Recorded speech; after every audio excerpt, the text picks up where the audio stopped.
dalam dosa-dosa itu dipastikan atau dikhawatirkan matinya di dalam sengsara. Maka benar apa yang dikatakan oleh Nyai Mas Penata Agama Pesambangan, mengatakan kepada putranya, "Wahai anakku, lil islami sama niatu ashumin." Islam itu sebetulnya ada 8 bagian. Syahadatu alla ilaha illallah wa anna sayyidina Muhammadar Rasulullah, atau disebut 2 kalimat syahadat, itu sahmun, 1 bagian dari Islam. Wassalatul khamsi, dan sembahyang 5 waktu, fil laili wan nahari, siang maupun malam, itu sahmun, bagian daripada Islam. 2 ya. Syahadat, salat, zakat. Was zakatu sahmun, zakat juga itu adalah bagian daripada Islam. Wassaumu sahmun, dan puasa juga adalah bagian daripada Islam. Terakhir wal hajju, dan menunaikan ibadah haji bagi yang mampu, itu juga sahmun, sebagian daripada Islam. Wasilatul arhami, dan bersilaturahmi, itu juga adalah sahmun, bagian daripada Islam. Wal amru bil ma'ruf wan nahyu 'anil munkar, amar ma'ruf nahi munkar, itu pun juga sahmun, 1 bagian daripada Islam. 7. Wal jihadu fi sabilillah sahmun, dan jihad fi sabilillah juga itu adalah bagian daripada Islam. Waman laisa lahu sahmun, kalau orang tidak punya bagian Islam 1 pun, syahadat beli, sholat beli, puasa beli, zakat beli, haji beli, silaturahmi beli, boten, amar ma'ruf tidak, jihad fisabilillah boten, falaisa lahu sahmun, berarti orang itu tidak punya bagian dari Islam sama sekali. Wa huwa fil akhirati minal khosirin, nantinya akan menyesal pada hari akhirat. Maka daripada itu, kalau kita tidak bisa berangkat haji karena tidak mampu, ya sholat berjamaah, sembahyang Jumat. Sembahyang Jumat itu juga adalah bainahu, seperti orang haji. Hajinya orang fakir, hajinya orang miskin, adalah sembahyang Jumat. Jihad yang paling berat, kata Nabi, jihadun nafsi, jihadul akbar, jihadun nafsi. Jihad yang paling besar adalah memerangi hawa nafsu. Hawa nafsu itu jelimet karena tidak kelihatan wujud seperti melihat orang, yaitu hawa, perasaan yang ada di dalam diri, seperti malas, seperti gampang bosan, seperti aras-arasan, tidak mau melaksanakan kewajiban. Wa may yattaqi ghairal islam dina fala yuqbala minhu wa huwa fil akhirati minal khosirin. Alla ya'budu illallah, kita jangan menyembah kecuali selain Allah. Wa bil walidaini ihsana, dan hendaknya kita kepada orang tua berbuat baik. Wa idzil qurba, dan kepada saudara kita, kakang, adik, paman, bibi, uwa. Paman itu adiknya ibu kita atau adiknya bapak kita yang muda, sedangkan yang tua namanya uwa. Kepada kakek, nenek, idzil qurba wal yatama wal masakin, kita hendaknya berbuat baik pada orang-orang yatim dan orang-orang miskin dan seterusnya. Tuan-tuan yang dimuliakan Allah Subhanahu wa ta'ala, sebagaimana kemarin kita ceritakan bahwa lagi kecil dulu kita sekolah, mulai dari SD, SMP, SMA dan seterusnya. Kalau yang bisa kuliah. Dulu itu setiap hari ketemu dengan Pak Guru, dengan Ibu Guru, dengan dosen, kita mendapatkan ilmu pelajaran saben hari nambah. Dapat pelajaran dulu. Lalu kemudian ada ujian, ada semester, ada ulangan, yaitu mengulang pelajaran. Tapi kita kini sekarang belajar di universitas kehidupan. Ada ujiannya, bahkan ujian dulu pelajarannya adalah memetik apa yang kita ambil dari ujian itu, diwalik. Ujian dulu, setelah ujian kita hadapi, kita akan menemukan pelajaran yang bisa diambil dari ujian tersebut. Allah Subhanahu wa ta'ala itu apabila suka dengan hambanya, menyukai hambanya, maka Allah memberinya ujian. Kalau ujian di sekolah, kalau lulus dapat sertifikat, surat tanda lulus. Nabiullah Ibrahim itu Khalilullah, kekasihnya Allah, diuji. Wa idzibtala Ibrahim rabbuhu bikalimatin fa atammahun. Qala inni ja'iluka lin-nasi imama. Nabi Ibrahim ujiannya berat. Salah satunya sampai berhadapan dengan apinya Raja Namrud. Salah satunya istrinya itu ditangkap, digoda lagi perjalanan ke Mesir oleh raja yang serakah kepada perempuan. Salah satu ujiannya yang berat adalah diperintahkan untuk menyembelih anaknya. Berat. Kemudian fa'atammahun, ujian yang berbentuk perintah dan larangan, semuanya dikerjakan dengan baik, lulus. Akhirnya setelah lulus dinobatkan oleh Allah Ta'ala, inni ja'iluka lin-nasi imama. Kami akan nobatkan kamu Ibrahim menjadi panutan manusia sedunia.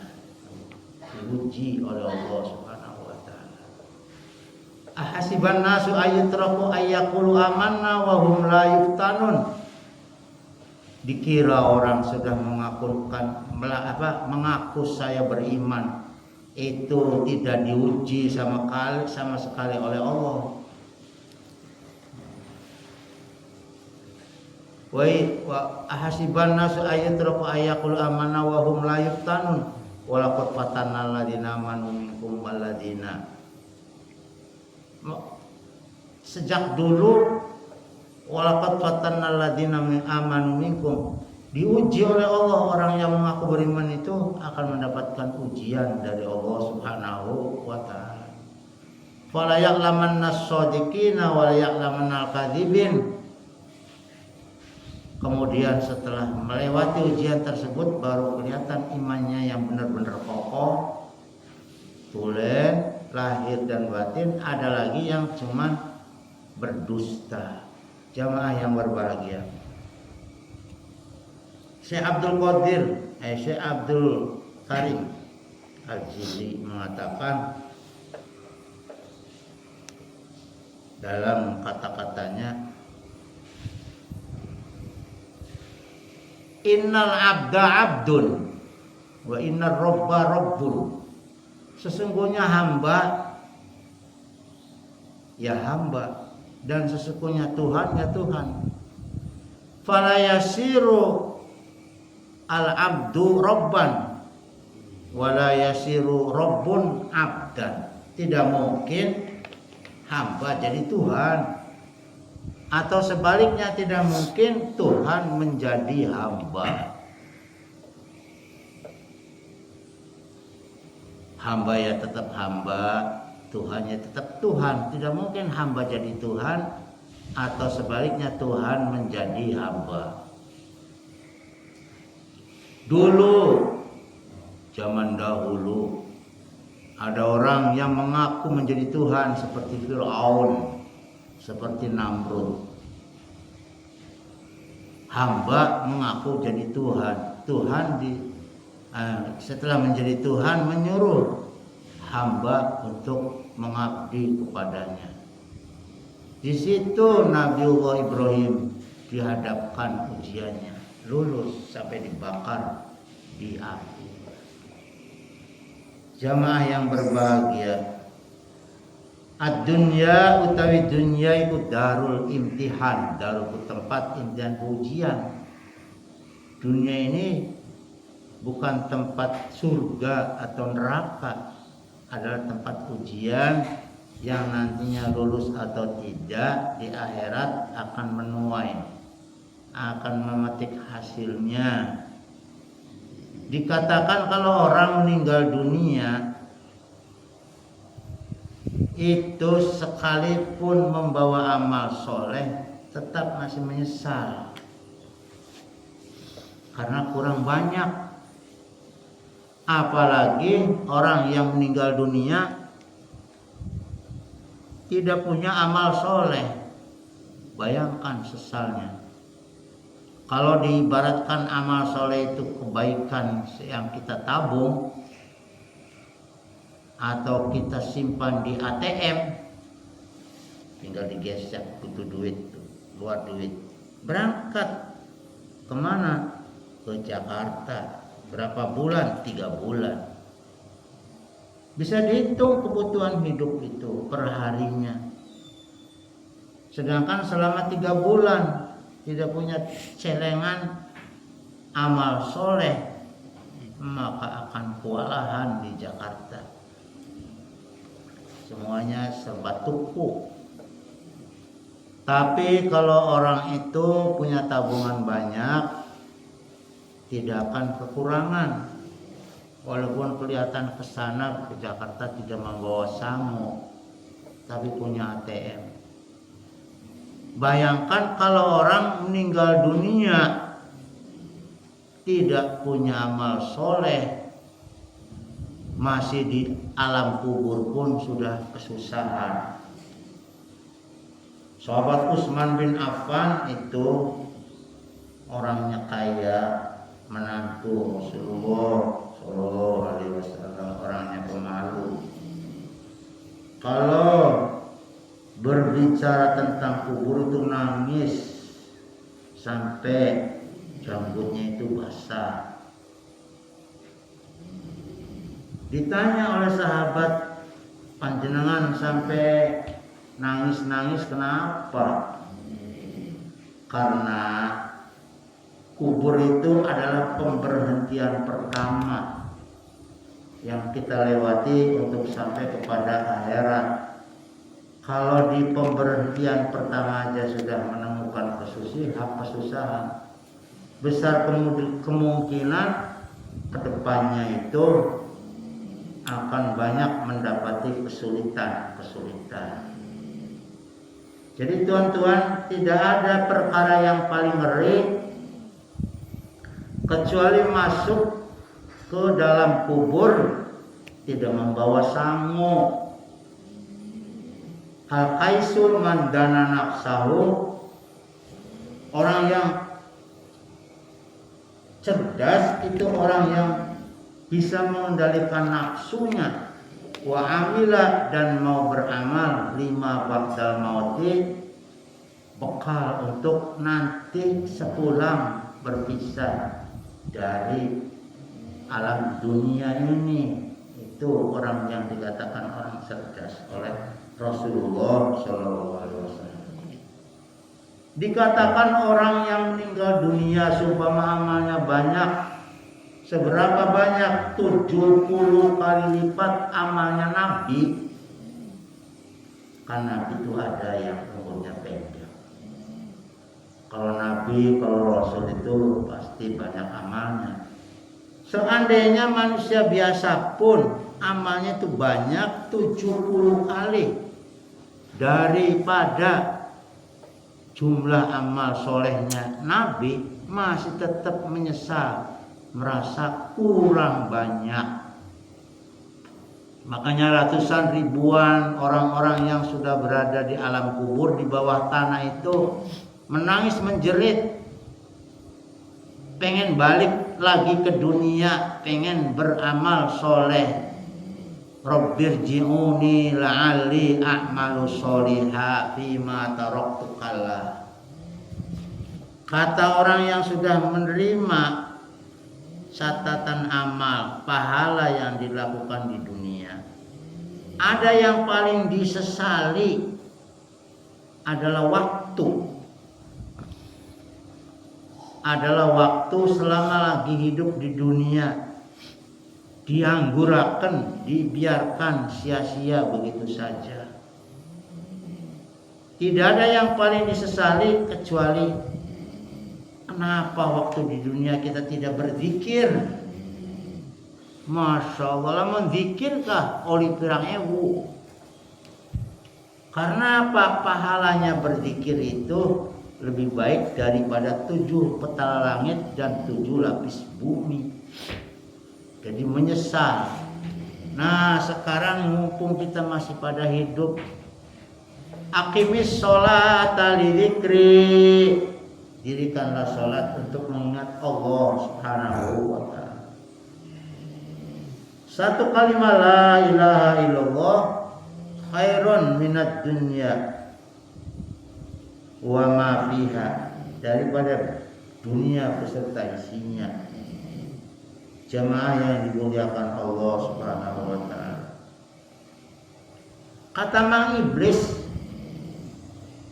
ngomong kepada Man Korun karo Man Namrud, Brud rang Mesira bagian dikutuk jadi laknatullah, kebliwani ngaku dari pangeran kebliwani. Tapi sira manusia ngaku dari pangeran.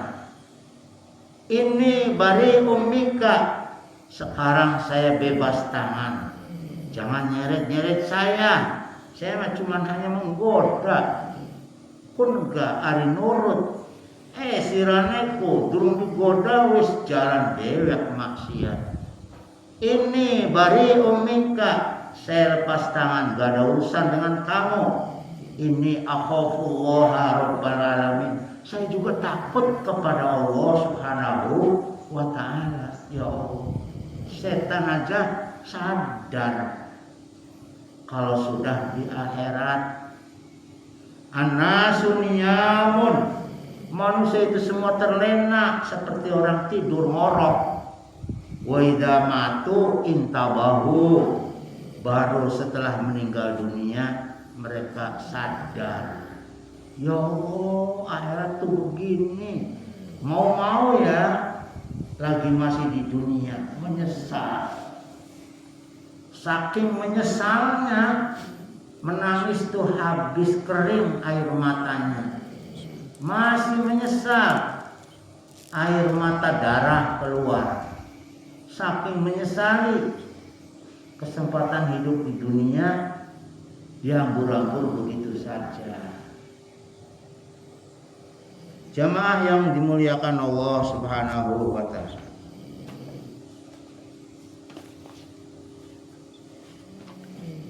inna likulli syai'in siqalah.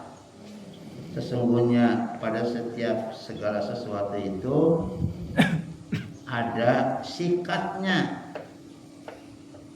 Wa siqalatul qalbi, adapun sikatnya hati adalah dzikrullahi, zikir kepada Allah Subhanahu wa Ta'ala.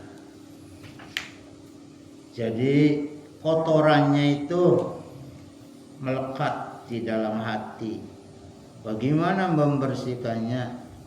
Banyak-banyak berzikir kepada Allah Subhanahu wa Ta'ala.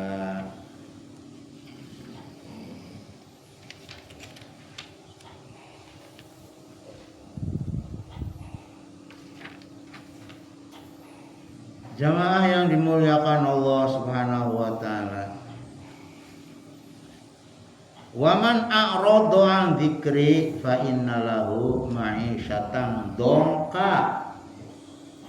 Barang siapa yang berpaling dari peringatan Allah, maka hidupnya akan menemukan kesempitan. Wa nahsyuruhu yaumal qiyamati a'ma, dan akan kami giring nanti bangun dari kubur dalam keadaan buta. Qala lima hasyartani a'ma wa qad kuntu basira. Ya Tuhan, kenapa kami itu dibangunkan dalam keadaan buta, padahal kami waktu di dunia itu benar-benar melihat.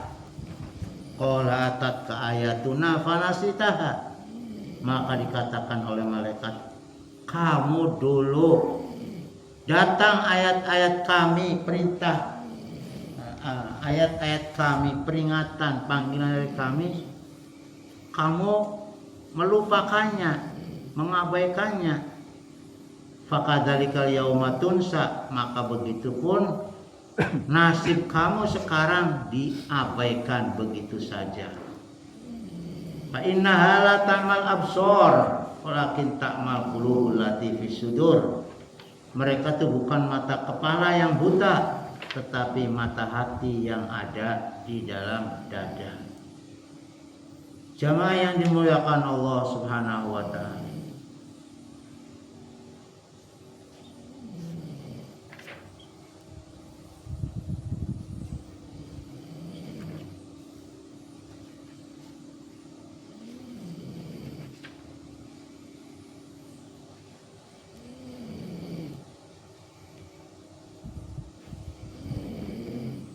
Ar-Rasulillah sallallahu alaihi wasallam, dari Kanjeng Rasul sallallahu alaihi wasallam qaul, berkata, ahwafu ma akhafu ala ummati dzikul yaqini.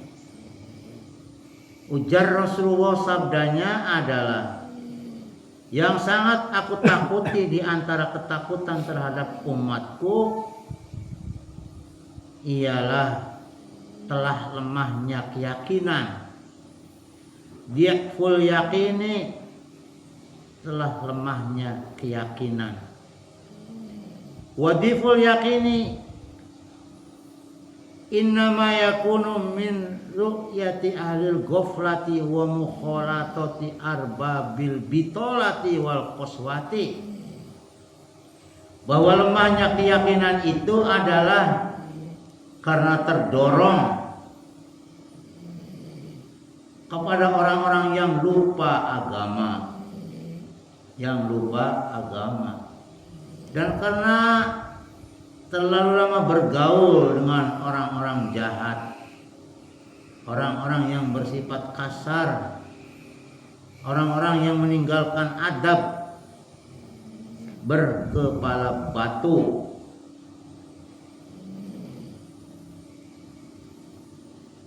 Al yakinu utawi kang aran yakin iku irtifa'ur raibi fil hadil ghaibi. Yakin itu menghilangkan keraguan-raguan pada ketika jelasnya yang gaib. Wa qala aidan al yaqinu huwa istiqrarul ilmi alladzi la yanqalibu wa la yahulu wa la yughayyiru fil qalbi. Bahwa yakin itu ialah ketetapan ilmu yang tidak berputar-putar dan tidak terumbang-ambing karena tidak berubah-ubah di dalam hati serta tidak berubah-ubah di dalam hati. Bahwa yakin itu adalah kerajaan kolbu, dan dengan keyakinan itu menjadi sempurnanya iman, dan yakin itu pula lah kunci untuk ma'rifatullah. Walladzina yu'minuna bima unzila ilaika wa ma unzila min qablika wa bil akhirati hum yuqinun. Dan mereka yang percaya apa-apa yang diturunkan Al-Quran kepadamu Muhammad, dan apa-apa atau semua kitab suci daripada sebelum, dan mereka itu meyakini pada hari akhirat. Tuan-tuan yang berbahagia, bahwa yakin itu adalah iman. Tetapi tidak setiap iman itu adalah yakin. Karena iman itu kadang-kadang dapat dimasuki oleh ghaflah, lupa. Sedangkan yakin itu tidak bisa dimasuki ghaflah, tidak bisa dimasuki lalai. Kita ingat surat Al-Hakumut Takasur, hatta zurtumul maqabir. Kalla saufa ta'lamun, summa kalla saufa ta'lamun. Kalla law ta'lamuna ilmal yaqin. Artinya wallahu a'lam. Kalla law ta'lamuna ilmal yaqin. Kalla ojo kaya ngono, janganlah begitu. Law ta'lamuna ilmal yaqin, jika kamu mengetahui ilmu yakin, latarawunna jahim, kamu akan diperlihatkan, melihat sendiri bahaya di depan mata, yaitu neraka jahannam. Pengertian yang dapat diambil atas ayat tersebut ialah mereka dalam keadaan mencari kebenaran dengan jalan akal pikiran. Misalnya kita kenal Malik Soleh adalah seorang ahli hukum, maka karena Malik Soleh itu digelari SH, sarjana hukum, memberikan keyakinan kita dengan pandangan ilmu bahwa Malik adalah ahli hukum meskipun belum dilihat dengan mata. Jadi pandangan atau ma'rifat dibalik tabir wara'al hijab diyakini kebenarannya berdasarkan dalil yang dapat diterima oleh akal pikiran. Dalam taraf seperti ini dinamakan ma'rifat atau ilmu yakin. Taraf ma'rifat seperti ini menurut ahli tasawuf dinamakan ma'rifat dalam taraf fana'un fil af'al, tajalli fil af'al, ay la fa'ila illallah. Fana dalam tingkat fana fillah af'al. Fana dalam tingkat fana fil af'al, tajalli af'al, artinya tiada fi'il atau tiada gerakan, tidak ada perbuatan kecuali dengan fi'il Allah, dengan gerakan Allah subhanahu wa ta'ala. Ma'rifat itu atas ainul yakin. Firman Allah subhanahu wa ta'ala, summa latarawunnaha ainal yakin, dan sesungguhnya benar-benar kamu akan melihatnya dengan mata kepala, dengan ainul yakin. jelas ceto welo-welo gamblang pertelo. Iya bener nyata. Pengertian yang dapat diambil atas ayat tersebut ialah bahwa dalam keadaan mencari kebenaran dengan penyaksian mata misalnya, kita seperti kenal seperti tadi orang ahli ilmu sehingga digelari mendapat gelar sarjana hukum. Taraf ma'rifat pada tingkat ini dinamakan ma'rifat atas ainul yakin. Menilai ma'rifat seperti ini adalah ma'rifat dalam taraf fana'un fis sifat, tajalli fis sifat, la hayya illallah. Fana fis sifat, fana tajalli fis sifat, fana lebur di dalam sifat, nampak di dalam sifat. Misalnya tiada yang hidup, yang berkuasa, yang berkehendak, yang maha mengetahui, bisa berkata-kata, maha berbicara, melainkan Allah subhanahu wa ta'ala. Wa ma tasyauna illa ayyasha Allah. Dan tiadalah kehendak kamu melainkan adalah kehendak Allah subhanahu wa ta'ala. Wa ma tasyauna, dan tidaklah kamu semuanya yang berkehendak illa ayyasha Allah, kecuali kehendak itu adalah kehendak Allah subhanahu wa ta'ala semata-mata, iradat Allah subhanahu wa ta'ala. Itu namanya fana fis sifat. Inna hadza lahuwal haqqul yaqin, bahwa sesungguhnya ini adalah benar-benar kenyataan atau haqqul yakin. Jamaah yang berbahagia, untuk masalah yakin perlu dikaji rinci. Ini hanya sekilas saja.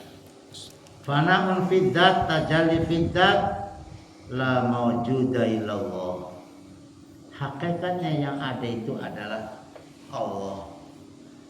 Hakikatul wujud adalah Allah. Wujudnya kita adalah alamat atau bukti adanya wujud Allah subhanahu wa ta'ala. Nanti kita akan sampai kepada kamalul yakin. Barang siapa yang tidak merasai, maka ia tidak akan mengenal yakin. Malam yaduk lam ya'rif, barang siapa yang belum merasai, maka ia belum mengenal. Kullu man 'alaiha fan, seluruh orang semuanya akan sirna. Wa yabqa, dan abadi sapa wajhu rabbika dzul jalali wal ikram, wajah Tuhanmu yang maha agung dan lahi maha mulia. Jamaah yang berbahagia, di dalam kitab Hikam ada istilah taraf-taraf mata hati. Ada yang namanya syu'aul basirah, ada yang namanya ainul basirah, yang namanya haqqul basirah. Ketiga taraf basirah itu dijelaskan di dalam kitab Hikam. Syu'aul basirah, ainul basirah, haqqul basirah. Qulubul arifina laha uyunun ma la yara linnadirin. Hati orang-orang yang arif itu mempunyai mata pemandang. Matanya itu dapat melihat apa yang tidak dapat dilihat oleh pandangan orang biasa. Adapun sinar hati dan dalam memperlihatkan kita dekatnya kepada Tuhan. Adapun mata hati dapat memperlihatkan kita tentang Adam tiada. Dan apabila telah hilang keraguan dan telah fana lenyap wujud sifat keinsanan itu, maka ketika itu kita telah dapat melihat Tuhan karena kehendak Tuhan. Wa anna Allaha mahalun an tashhadahu ma'ahu siwahu. Mustahil kita dapat melihat Allah secara ainul roksi dengan mata kepala, tetapi dengan ainul basirah. Ada syu'aul basirah, ada ainul basiro, ada haqqul basiro.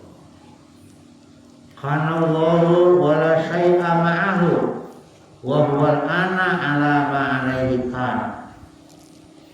Walil uquli hududun la tujawizuha wal ajzu anil idraki idrakun, dan seterusnya dan seterusnya.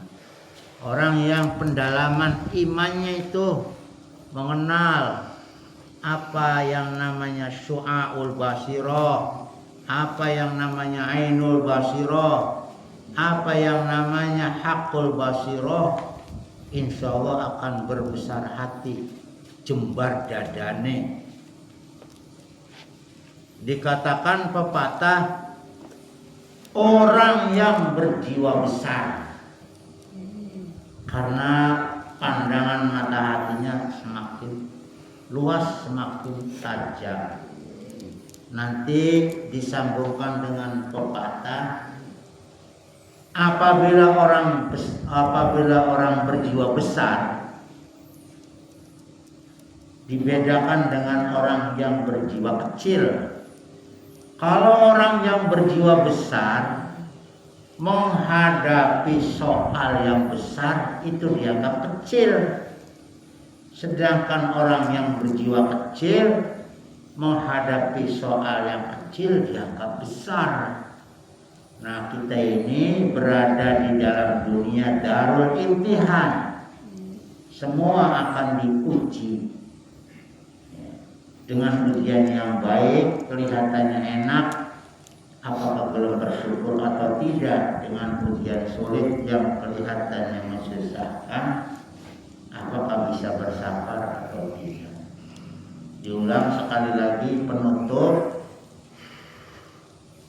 bahwa orang yang berjiwa besar, yang luas pandangan mata hatinya, syu'aul basirah, ainul basirah, haqqul basirah,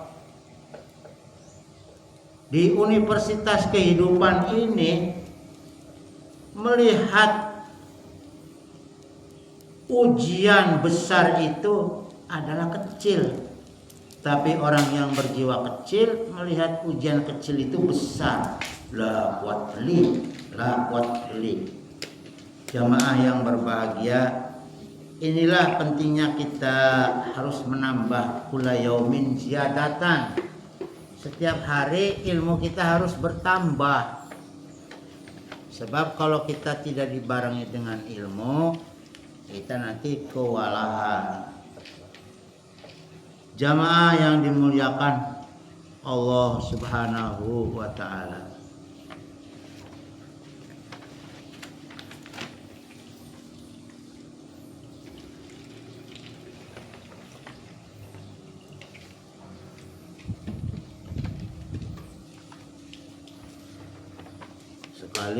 sekali lagi ad-dunya darul imtihan. Dunia itu adalah tempat ujian. Wa kana Allahu bi kulli syai'in muhit, dan adanya Allah itu adalah zat yang maha meliputi segala sesuatu. Kenapa kita diajak sering menyebut kata-kata taqarrub ila Allah, mendekat kepada Allah? Allah itu serba maha. Kalau kita dekat dengan orang besar, maka kita menjadi orang yang berjiwa besar. Tapi kalau kita dengan orang-orang yang remeh-temeh saja, akhirnya kebiasaan kita ikut terbawa. Jadi pergaulan itu juga membawa dampak. Maka ada pepatah, barang siapa yang merendahkan orang mulia, orang terhormat. Ada orang terhormat kita rendahkan, kita akan menjadi rendah. Tetapi barang siapa yang menghormati orang hina, tidak akan mengurangi kehormatannya. Hidup di dunia ini bergesekan. Orang benar dengan orang salah masih digabung, masih ketemu bareng di dunia itu.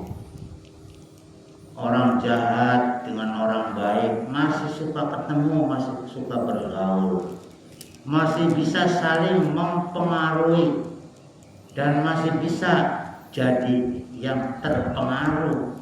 Tetapi nanti di akhirat kita dipisah. Kalau di akhirat itu dipisah. Ada orang yang mendapat nikmat dari Allah, orang-orang baik dikumpulkan dan ditempatkan di dalam rodha miryadil jinan, berada ditempatkan di taman-taman surga. Sedangkan orang yang jelek, yang jahat, berada di dalam jurang-jurang jahanam, hufratum min hufarin niro. Nanti di sana ada malaikat surur yang mendampingi kita. Malaikat surur ngajak jalan-jalan, kendaraannya bentuk seperti burung, dadanya ada tempat terbang, warnanya hijau kemana-mana. Bisa dipertemukan dengan orang-orang tua kita yang sudah mendahului kita. Bisa dipertemukan dengan Nabiullah Khidir, masih dipertemukan dengan nabi-nabi. Kok bisa? Ya tergantung amalnya. Di dunia saja kalau orang tarafnya itu tinggi, bisa ketemu dengan menteri, perdana menteri, bisa ketemu dengan presiden, bisa bolak-balik jalan-jalan di ibu kota. Tapi kalau di dunia saja orang itu rendahan, boro-boro sampai ke Monas, sampai ke Jakarta Pusat, upak-upak dermayu baik, bagaikan katak dalam tempurung. Maka kita mendoakan orang yang sudah meninggal dunia, kalau orang itu baik, ditingkatkan derajatnya. Kalau orang itu yang kita doakan, orang tua kita, guru kita, teman kita, kalau banyak berdosa, ingkana musian fatajawaz anhu, kalau orang itu jelek, semoga diampuni dosa-dosanya. Sampai hari kiamat menanti kita di alam kubur. Dan kenyataannya masih lebih lama nasib kita di alam kubur daripada di atas tanah ini. Sekali lagi, al-qaisu mandana nafsahu wa amila lima ba'dal mauti. Orang yang cerdas itu adalah orang yang bisa mengendalikan nafsunya, kemudian beramal sebanyak-banyaknya untuk dibawa serta nanti apabila sudah meninggalkan dunia ini. Mohon maaf saya tidak menggurui atau saya tidak mencari-cari atau breker kelemahan orang. Saya hanya bisa menyampaikan apa yang dulu oleh guru-guru kita, oleh dosen kita, oleh kiai-kiai kita disampaikan kepada kita, diulang lagi. Sebab ada pepatah, kalau orang punya ilmu beli diteras, seperti gudang yang tidak bisa dibuka, gak dipakai-pakai. Maka daripada itu, kalau kita gelem ngaji, gelem ulang, itu deres mengulang kembali pelajaran-pelajaran dulu yang telah disampaikan oleh guru-guru kita kepada kita. Jadi hakikatnya kita itu sama, cuman bedanya barangkali kita lebih dahulu mendengar informasi, bagi-bagi informasi. Ada yang lebih dulu mendapatkan informasi, ada yang belakangan, ditularakan, dibagi-bagi. Kurang dan lebihnya semoga pengajian kita mendapatkan barokah, mendapatkan manfaat ilmu yang mendapat petunjuk dari Allah Subhanahu wa taala. Mohon ampun, kita tutup dengan baca doa kifarahat majelis. Subhanakallahumma wa bihamdika asyhadu an la ilaha illa anta astaghfiruka wa atubu ilaik.